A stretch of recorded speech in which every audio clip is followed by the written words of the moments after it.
Hey, Alexus celebrities and flawless man. Welcome back to another podcast episode. We're going to have a raw and uncut conversation.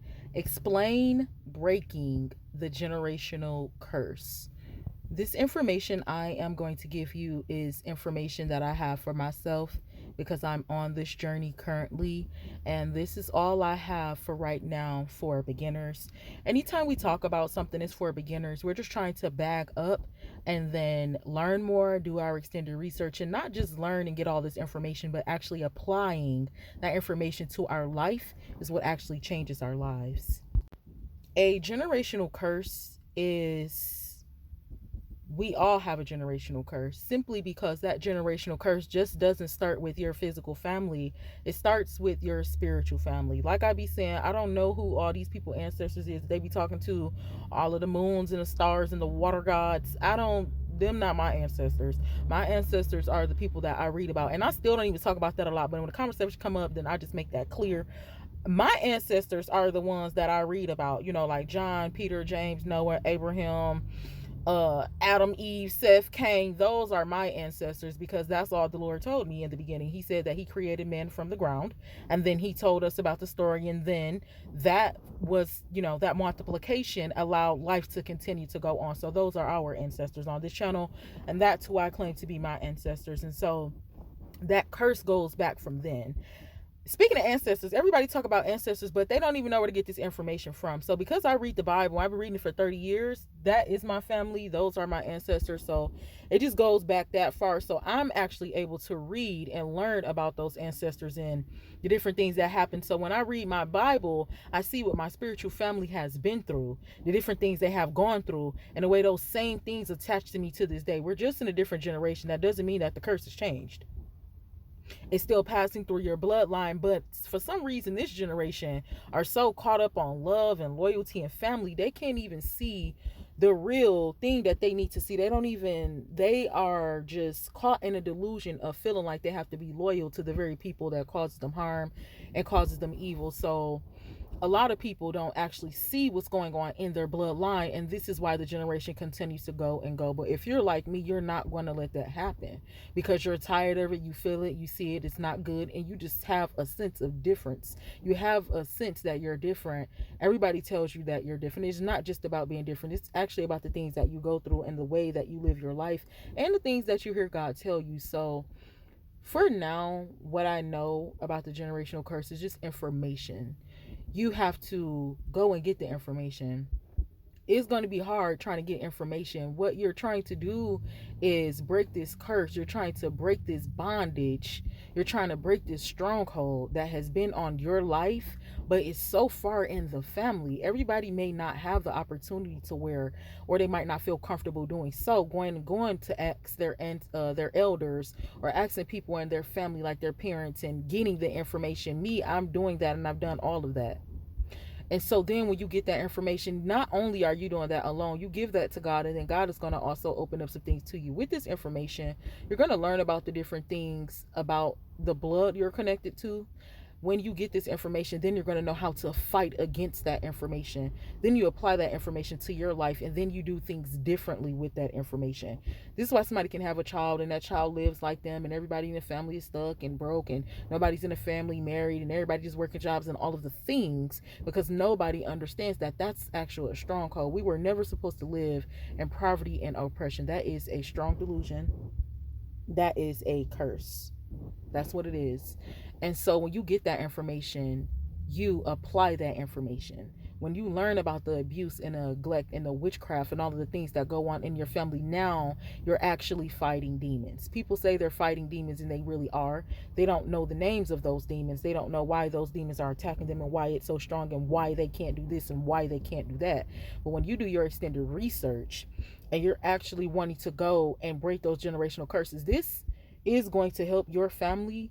But doing this is going to help your family.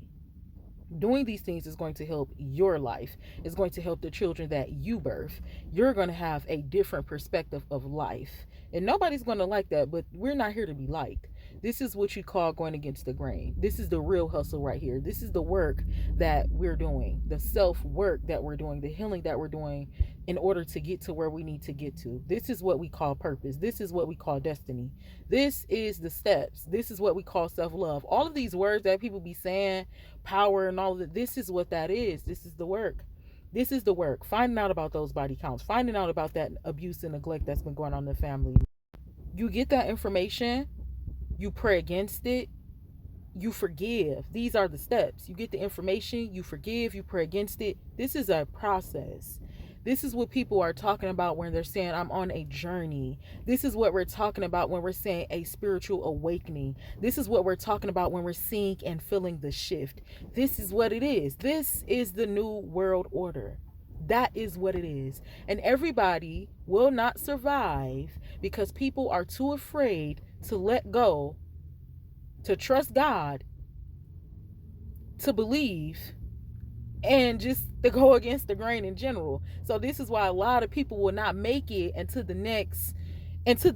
Like, we are already in a new time. That's why all of this wild stuff is going on. That's why death is at an all-time high. No man know the time or hour that the world is going to end, but we are shifting into a new dimension, I believe. I don't know if it's like dimension or, whatever the word may be, like a new universe or dimension. That's what we're in. That's why everything is being exposed. And you have to be strong enough to say, this information has been released to me and I'm good on it. But a lot of people are saying, okay, I see this information, I know I'm hurt, but I'm going to stay because they're comfortable. You have to get uncomfortable if you want to break generational curses. You have to be able to walk away from the generation in order to do this. You have to have faith. You have to walk by faith and not by sight. You know what you know. You feel how you feel. You have not been able to pinpoint it because you have not probably been comfortable enough to go against the grain. That is what we're teaching about on this channel. I'm not here to be, funny all the time and to be nice and to sugarcoat nothing. I'm reading and telling y'all exactly what is coming from the word of God. That's it. That's all. And that's what I'm going to do. When we look at the world, it is not a coincidence that witchcraft is at an all-time high. It's not a coincidence that people are getting exposed. It's not a coincidence that people are falling like flies. It's not a coincidence that people are setting people up. It's not a coincidence that family is going against family. When we read in our Bible, God told us these things must come to pass. That doesn't mean that he's going to be here tomorrow because all this is going on. That means that this just has to happen. We have to stop focusing so much on, okay, do this mean that just forget? A lot of people are settling and compromising because they are losing hope. This is not the time to lose hope. The reading, the writing, the keeping your character sharp, stepping away from people, places, things, social media, jobs, letting things go. These things are showing God that I am able to fight in this war that you have me in. This is letting God know that I trust you, even if I don't understand. Peace. Alexus, Love, Beauties, and Flawless, man, I've been saying this since 2023. I think 2024, that the end of 2025 is going to get wild. They already talk about aliens and all of the things. Ain't nobody scared of all of that.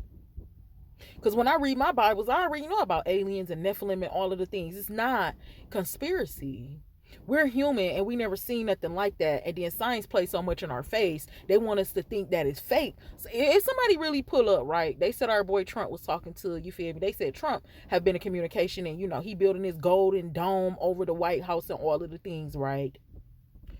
They not doing that for no reason. They in their Bible. And because they working with the enemy, everything is moving so fast, they already knowing what's about to go on. So they're in preparation. We all have to be in preparation. There's nothing to be scared of. Preparation is not going to go buy food that's going to expire. Preparation is being able to fast and pray. If them lights go out, I'm not going to lie. I really hope it do go dark for 3 days. I'm not going to hold you up. Simply because so we can reset. We so used to the light being on. We so spoiled in America. We're not used to stuff like that. Like COVID had people so spoiled to where y'all got on flights and they said don't get on flights. Like, we so spoiled here. We need something that is going to be like, okay, let me wake up for real. The only thing I know this far on my journey, like I said, I hope it do go dark for 3 days.